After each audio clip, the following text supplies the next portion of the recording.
Experience the allure of Uzbekistan, where every corner reveals a treasure trove of culture and affordability.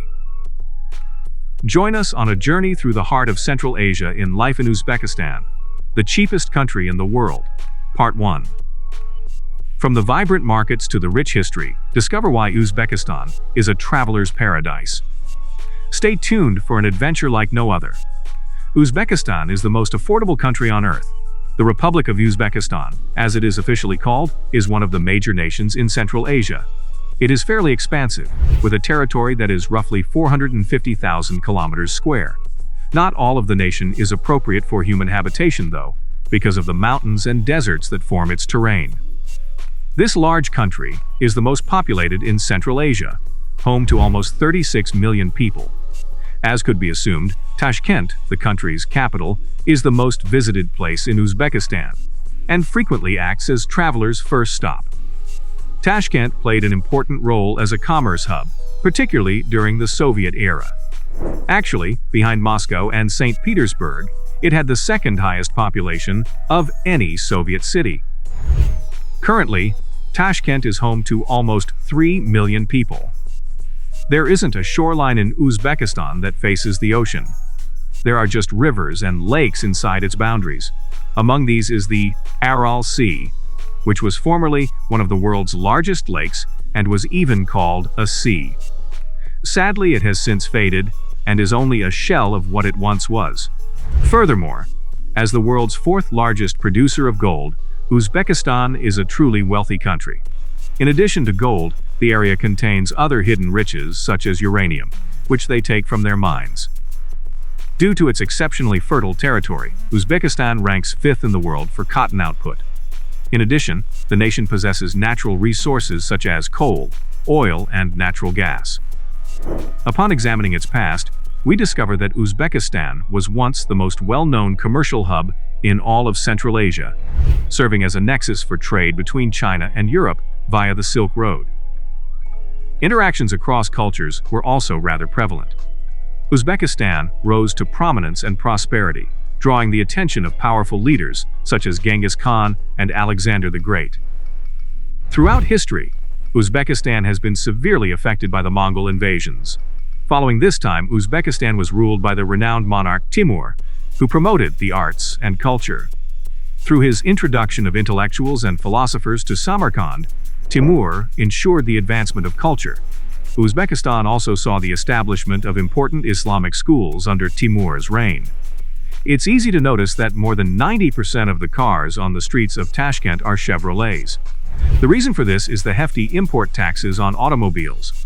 General Motors, a multinational conglomerate, established a manufacturing facility in Uzbekistan to manufacture Chevrolet automobiles at a reduced cost compared to locally manufactured vehicles. The region's Islamic culture has been preserved in all its splendor up to this day. With the breakup of the Soviet Union in 1991, Uzbekistan became an independent nation. The Uzbek people are proud of their history and culture in this way. In addition to its capital, Tashkent, the nation is home to well-known cities in Central Asia like Bukhara and Samarkand. To the south are Afghanistan and Turkmenistan. To the east are Tajikistan and Kyrgyzstan. And to the west and north are Kazakhstan.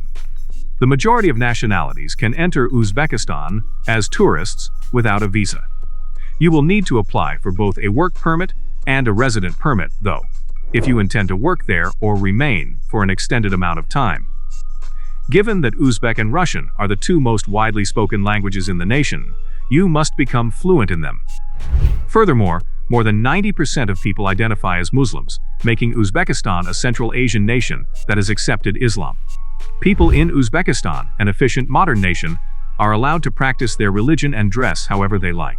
As a result, Uzbekistan's cultural orientation is more toward that of countries like Kazakhstan and Russia than it is toward Arab culture.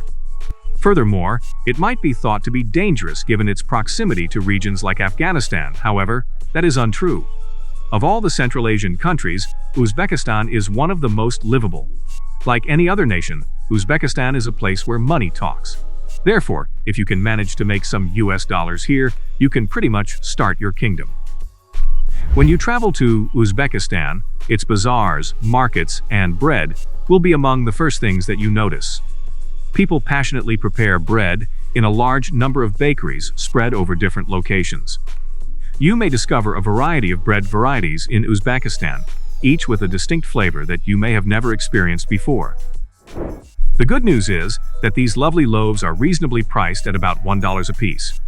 Indeed, bread costs less in Uzbekistan than in Europe because meat is the primary ingredient in the nation's cuisine. Here, beef is also incredibly reasonably priced. For $3, you can have a delicious kebab, for instance. Another benefit of markets is that vendors will give you free samples of their goods as soon as they look you in the eye. This is fantastic, since it demonstrates that people are willing to trust the caliber of the goods they are selling and are making an effort to draw clients by providing these samples. The kindness and friendliness of the Uzbek people are also well known. Not only that, but the marketplaces match those in Mongolia in terms of size and stall style. You'll notice that folks smile at you and have shining eyes as you go around the bazaars. But regrettably, the tale does have a dark side. Certain individuals who discern that you are a visitor and lack familiarity with Uzbekistan can attempt to trick you. To blame Uzbekistan for this is unfair. There are cunning people in practically every region of the globe. For instance, they might impose 3 fees. What a taxi normally costs in Bukhara and Samarkand. People may masquerade as personnel at museum entrances and demand an admission fee, or they may indicate far higher costs than they should in souvenir stores, even in countries where museums are free. It seems as though they are deceiving you mentally. As a result, it's wise to stay vigilant at all times. I advise you to select a local guide who is familiar with that culture before embarking on a joint exploration of the nation when you are there. In this manner, having a native by your side eliminates the possibility of someone taking advantage of you.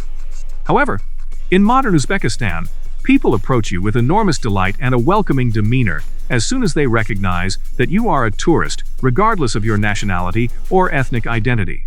They are pleased that individuals from all over the globe are learning about their nation. Local families will undoubtedly want to greet you, feed you, and make you feel at home, especially if you travel to rural areas.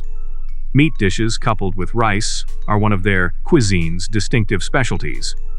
One thing to keep in mind when visiting Uzbekistan is that tea is consumed all day long. But they also drink a lot of green tea in addition to black tea. Additionally, people enjoy blending these teas with flavors like lemon. By the way, we should not overlook the widespread usage of cumin and horse meat in Uzbekistan. You must remove your shoes at the door if you are a guest in someone's home in Uzbekistan, especially if that person lives in an apartment.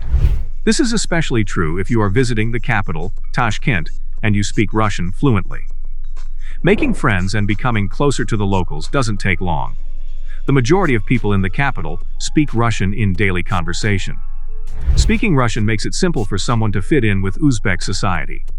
However, there is a climate-related problem. Anyone considering a midsummer trip to Uzbekistan should reconsider, as places such as Tashkent, Bukhara, and Samarkand experience extreme heat and humidity. Temperatures higher than 50 degrees Celsius are encountered by people. I advise anyone interested in visiting Uzbekistan to do it between August and November as a result. Of course, there are many different nuts and fruits to sample at relatively affordable costs in an area with such intense heat. The heat might not bother you much if you enjoy reading and taking pictures. Due to its historical legacy, which was molded by the Silk Road, Uzbekistan is now the hub of tourism in Central Asia. Cities like Bukhara, Tashkent, and Samarkand don't stop their daily activities in the evenings. These 3 cities are home to a variety of eateries that offer tasty and enjoyable evening meals. Say you're having dinner at a restaurant, and all of a sudden, you see Uzbek dancers in the square performing their traditional dances. To be honest, it's far more enjoyable to observe the unique dances of Central Asian culture. The dancers in Central Asian dances move around the stage with an elegance that is extremely graceful, akin to that of swans. They shine not only in their dances, but also in their traditional garb. Additionally, alcohol is unrestricted in Uzbekistan. You are free to drink as much vodka or whiskey as you like while visiting the location, and to pass the time doing any kind of entertainment you find enjoyable. For instance, you may also make nightclubs more enjoyable because in Uzbekistan people enjoy having a good time, and nightclubs tend to grow busy, especially on weekends. In addition, people are still affected by the terrible earthquake that struck the nation's capital, Tashkent, in 1966 and had a Richter scale value of 8. To put that earthquake into perspective, over 300,000 people were left homeless when over 36,000 buildings were destroyed. Even the subsequent aftershocks, which had a magnitude of 7, were a testament to the strength of the initial earthquake. People in Tashkent at the time compared city life to riding on the back of a crazy camel. Tashkent was subsequently reconstructed with significant assistance from the Soviet Union. Today's Tashkent houses are often not very tall, with 4 or 5 floors. The earthquake of 1966 caused several of them to be constructed. These homes often have a small number of apartments. The flats in question are 2-room units that have about 70 square meters living area and a bedroom. Because so many Russians have gone to Uzbekistan, the situation in Eastern Europe has resulted in higher costs these days. Thank you for exploring the wonders of Uzbekistan with us. If you want to continue discovering more about this fascinating country and other amazing destinations around the world, don't forget to subscribe for future updates and travel inspirations. Until next time, happy travels!